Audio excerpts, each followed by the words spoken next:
Hello, I'm Bernard Hickey from interest.co.nz and welcome to a special economic weather report brought to you in association with the BNZ. Today we're going to take a longer term view on pension policy.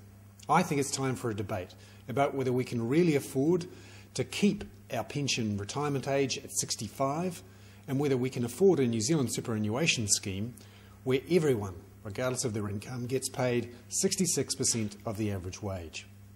Now, this is a verboten topic politically in New Zealand. John Key has said he'll resign if he changes those retirement at 65, payout of 66% rates.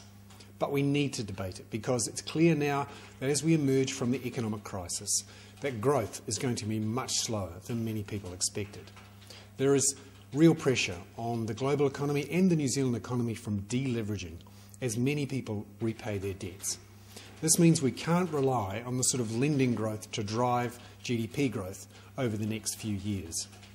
This means that we simply can't rely on stronger GDP bailing us out of a huge demographic problem that will hit us in the next 10 to 20 years.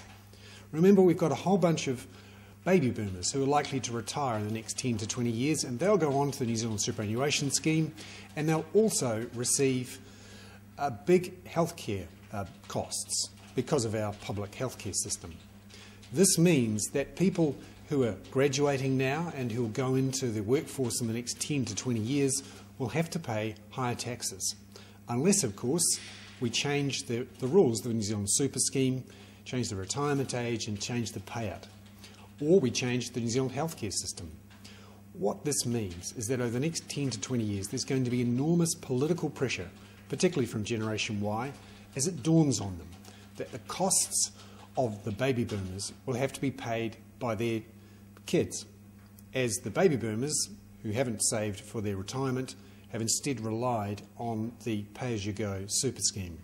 So I think it's time for a rethink on this, time for a debate. I've included below this video a set of charts which I presented to the Retirement Policy Research Centre at Auckland University today. Have a look at that and I welcome your comments below. I'm Bernard Hickey. That was a special economic weather report brought to you in association with the BNZ.